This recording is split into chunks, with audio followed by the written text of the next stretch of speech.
Yeah, good morning. We are seeing some corrections in the international market. US market has seen some correction yesterday, and futures are also low. The CPI consumer price index are expected today, and in that respect, the shares are seeing some profit booking.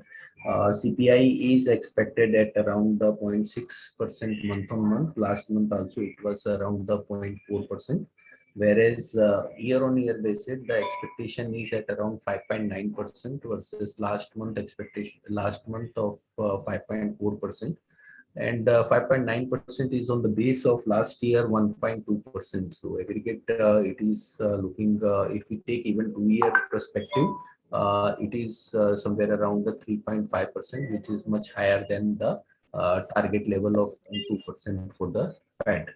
So inflation continue to remain a worry for the overall economy perspective, and the figure is need to be watched carefully.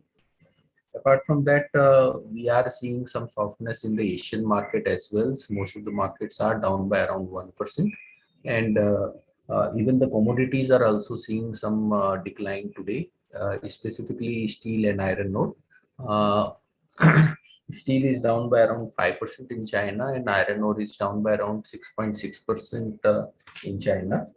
Whereas if you see the aluminum and copper, they are also down by around 1.2% and 0.6% respectively. On the other hand, oil continue to remain strong and has moved up to over $85, whereas it was yesterday somewhere it was at around $83.5.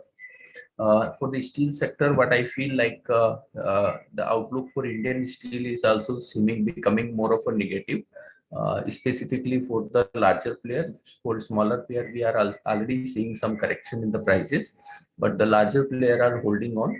But what we feel that these companies can also see some decline in the coming period, mainly because of the declining steel prices internationally, and Indian mills are not able to export much in the international market. As such, they might have to sell the product in the domestic market at lower prices.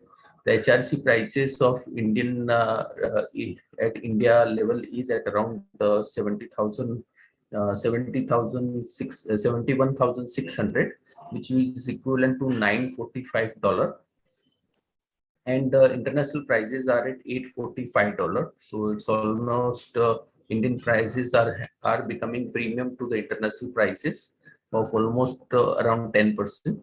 And as such, we are seeing the October export has also declined by around 12% in the month of October, as they are not able to export much into the international market. As such, we may see some price decline for the domestic player HRC as well. Even if we see the European prices, that has also seen sharp corrections in last 15 days. The HRC prices over there was hovering around $1,000, and which is corrected to around $850 in last 15 days. So overall, in aggregate, steel prices are under pressure. One need to be careful in steel stock, and may see some corrections in the coming period.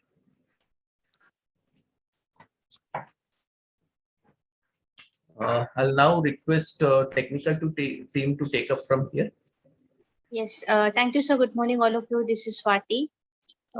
Today, looking towards the Asian market and global market, our market is likely to open with a gap down, and we're likely to witness a profit booking at the higher levels. Yesterday, we have seen that the Nifty has just surpassed this 18,000 psychological mark and maintained the closing above that level, which has given some sort of a relief sign.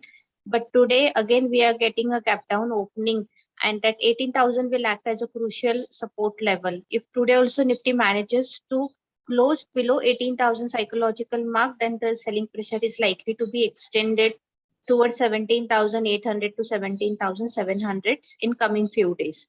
But for the today intraday purpose, as I said, 18,000 will be the first immediate support level. Below that level, we can witness more selling pressure, which might drag a Nifty towards 17,900 to 17,870, 840 levels on the downsides.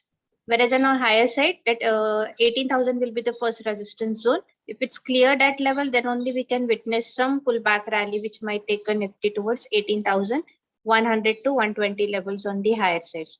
So the overall view will remain little bit cautious on the Nifty as long as it trades below 18,000, 18,100 levels. That is the resistance zone for the Nifty. On the Bank Nifty front, Bank Nifty looks a little bit weak compared to the Nifty.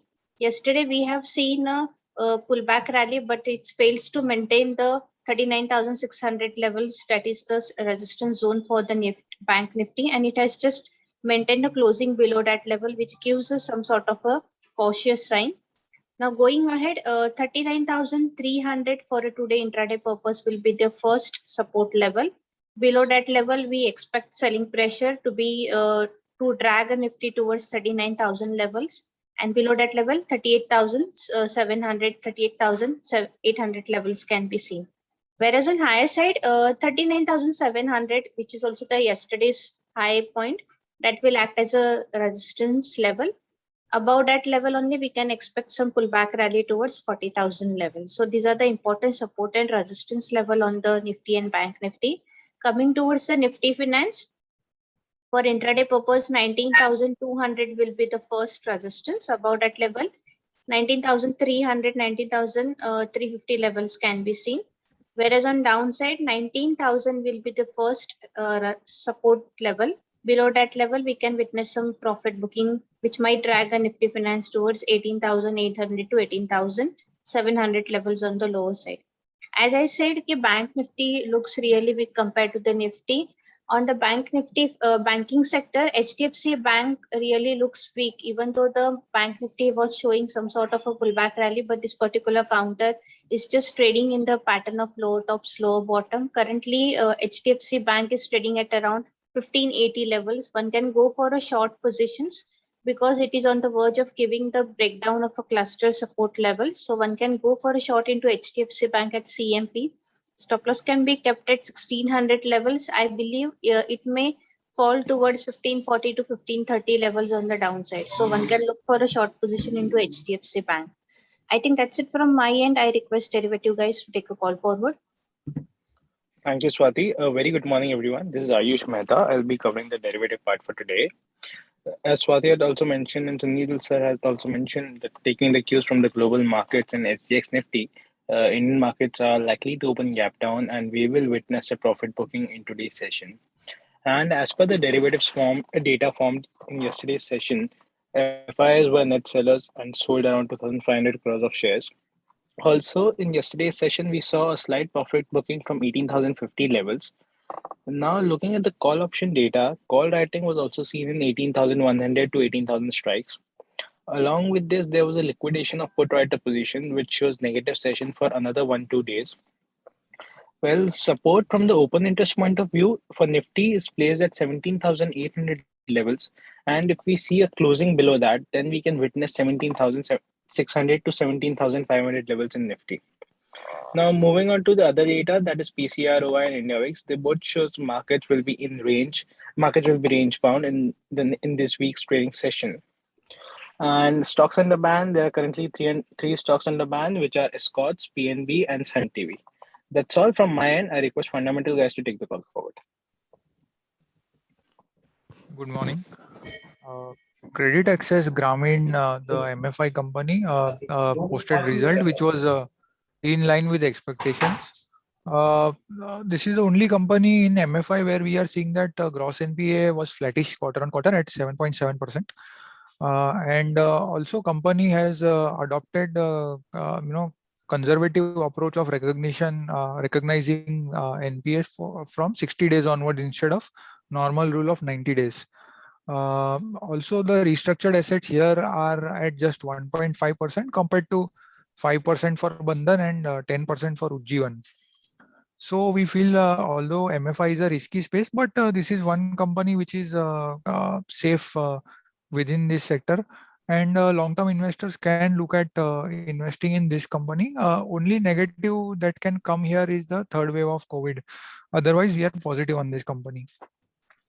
Max Financial Services posted result which was marginally above expectation. However, the company continues to lose market share. So in this financial year, it has been losing market share. AP grew by 11% year on year compared to average of 38% for other four listed players. The new business margin came in higher than expectation at 29% versus expectation of 26%. This was because of shift in favor of non-par savings and simultaneously ULIP's decline, share of ULIP's decline. So we saw some margin improvement, but overall, from a near-term perspective, we are neutral, but in long term, we are positive on Max Financial Services. However, within insurance, again, as we discussed in the monthly numbers also, SBI Life and ICICI Prudential are the ones which will perform well in short term as well as long term. So that's it from my side. Thank you. Good morning, everyone. Yesterday, Greenply announced their results and results were improved. This is something unlike what we have seen in other home improvement companies. So the margins also improved in Greenply with the sales which grew by 46%. The stock is trading at around 24 times FY23, which is not very expensive as compared to its peers. Procter & Gamble Health announced their results and results have improved.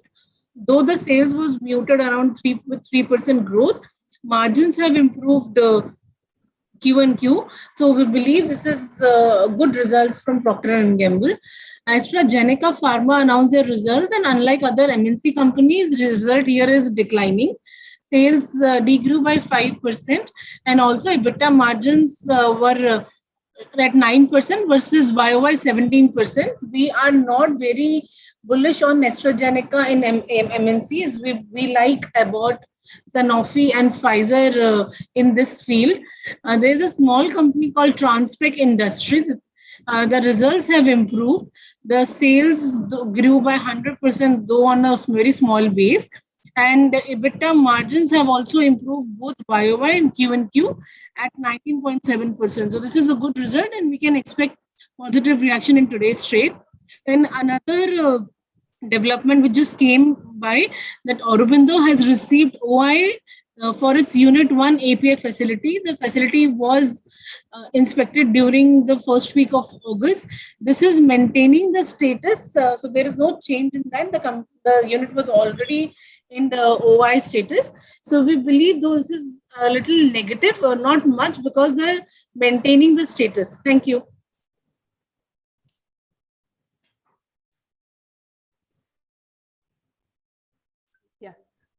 Good morning, everyone. Latent View Analytics IPO is opening today, and the price band is rupees 199, 197.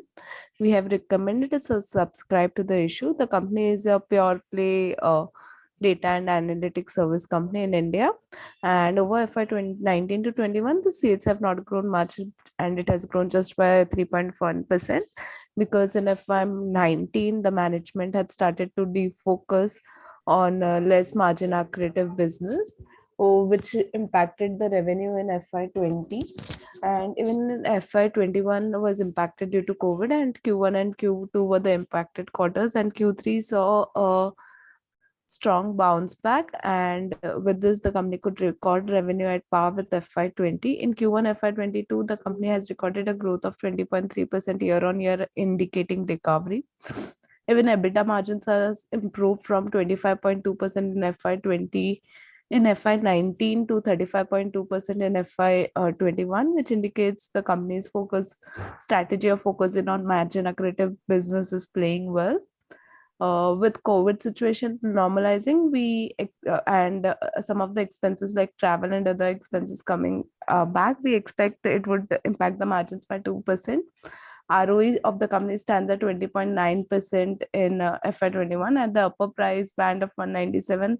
Latent Analytics is offered at a PE of 43.7 times annualized Q1 FY 22 EPS, which we feel is attractive.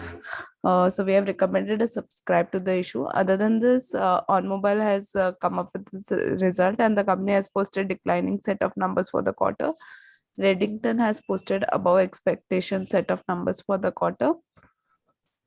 Satlaj has posted improved set of numbers for the quarter. Thank you.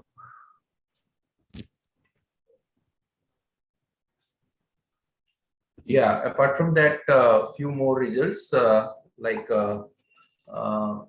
smaller company like Sarda Motor came up with very good numbers. The revenue increased by around 24% quarter on quarter and 32% year on year.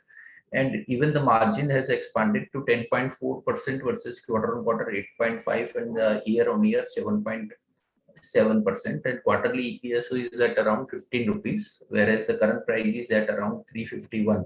So almost share is trading below 10 multiple. So looks positive in today's trade. Apart from that, another auto ancillary, that is Banco product, has also announced results which has shown improvement both quarter on quarter and year on year. Revenue up by around 25% and year on year and 9% quarter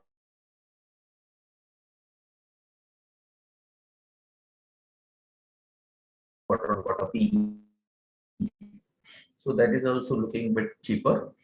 Apart from that, yesterday we communicated with the 3i Infotech management, and the outlook what management has given is more of a positive trend. Q2 revenue came higher by around 10.8% quarter on quarter. That was mainly driven by the existing customer additional business, and that acted as a positive.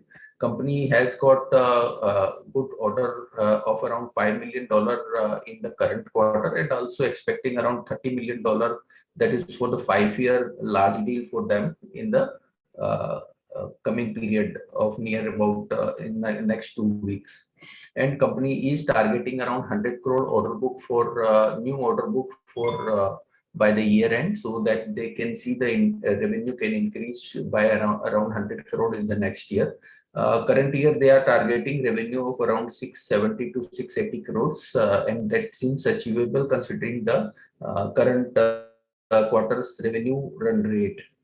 Apart from that, company is looking for increase in the gross margin and EBITDA margin in the coming period. Additional business, whatever they are getting at a higher EBITDA margin of over 15 to 20%, whereas the current EBITDA margin is almost around 0. If you see the current year EBITDA was negative at around 18 crores, but that was having some exceptionals. Company has provided for higher employee cost in this quarter, considering the bonus for the full year, and also some gratuity cost in this quarter. And apart from that, even the management is also other expenses were higher on account of some one-off in that of they had made a provision for the bad debt in this particular quarter. And if we exclude all these exceptionals, then the margins are more of equal to last quarter of around 1%. So overall results excluding exceptionals was stable and showing good growth in revenue. Only now the point is of increasing the margin. And even the company is targeting around 1,000 crore of revenue in the next 3 years, and also PBT of 100 crore in next 3 years. So based on 100 crore PBT, if we see in FY24, the EPS will be somewhere around 5 rupees. And if we give multiple, and the share is right now trading at around 12 times FY24 earning. What we see that the peers of 3i are trading at around 15 times. So at 15 times 5 rupees earning, the target could be around the 75 rupees. So upside from here will remain limited. Apart from that, MRF has come up with the number, and the numbers were below expectations, considering that the decline in the gross margin were higher for MRF as compared to C8 and Apollo, and also the revenue growth for MRF were lower than the C8 and Apollo. Apart from that, few more results. Boss came up with the number, came late in the night. The revenue has come ahead of expectation at around 29 billion against expectation of 28 billion, but the gross margin decline was very sharp, for Bosch in this quarter and resulted into EBITDA margin coming lower than expectation at around 12.3 versus expectation of 14.2. So overall result is below expectations for Bosch. Similarly, Power Grid came up with the numbers and the results were in line. On-mobile results were declining in this quarter and the revenue remained flat, but the margin declined sharply in this quarter and the result is below expectations. Kennametal India, another smaller company, has shown very good numbers. They had shown revenue growth of 20% year-on-year and 12% quarter-on-quarter. And even EBITDA margin has also expanded to 19% versus quarter-on-quarter 17.6 and year-on-year 13.9. So Kennametal stock can be seen and it has shown good number. Apart from that, Bharat Heavy Electric has reported numbers that were in line with expectations. And company continue to report losses at the EBITDA level. This quarter, the EBITDA losses has come down substantially from the last quarter and last year level. The EBITDA losses were at around 30 crore versus last quarter-on-quarter 474 and year-on-year 632. And the expectation was of around 90 crore the EBITDA loss. So company continue to remain under losses.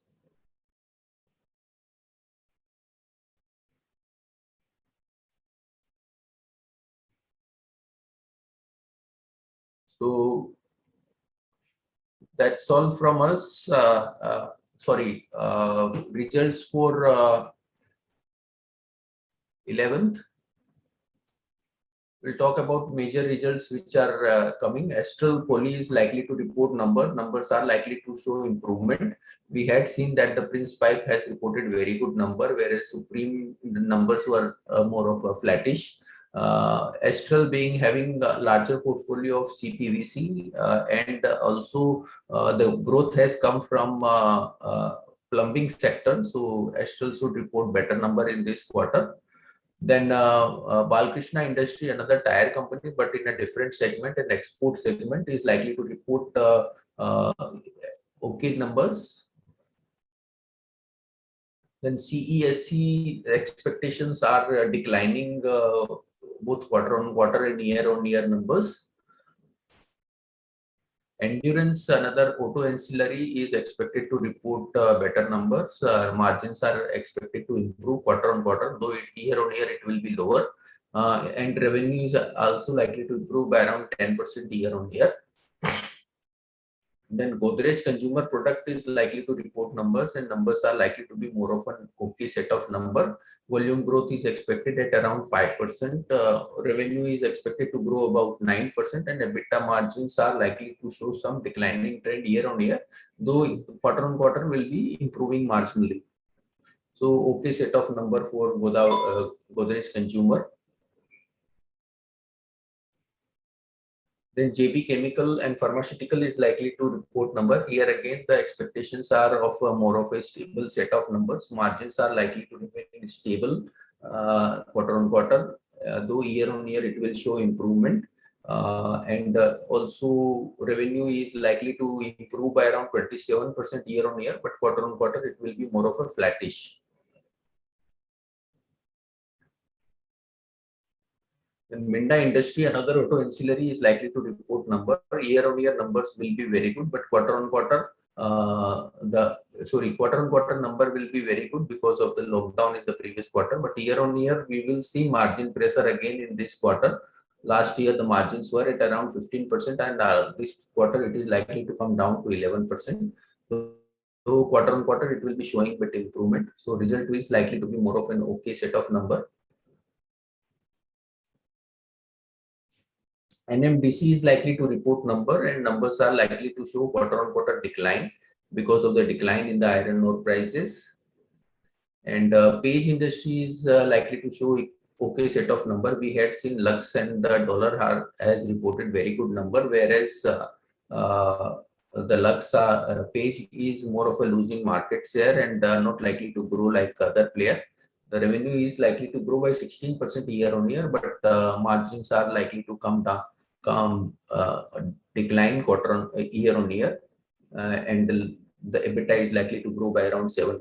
So more of an okay set of number for Page Industries. Then Somani Ceramic is likely to report number. We had seen most of the ceramic companies has reported very good numbers. So here again, the numbers are expected to be good. Sundaram Fastener, another auto ancillary, is likely to show improved set of numbers. Year on year and quarter on quarter, both revenue and margins are likely to show improvement. Then Tata Steel is likely to report numbers. The numbers are likely to be good on quarter on quarter basis, mainly driven by the European margin, which the dollar per ton margin are likely to improve from around $60 to almost around $150, $160, and that is likely to have a positive impact on the overall result. Apart from that, even India result, the company is likely to see some positive on pricing, though the cost is likely to increase also. So India gross margin may come off, but overall result is likely to be more of a positive.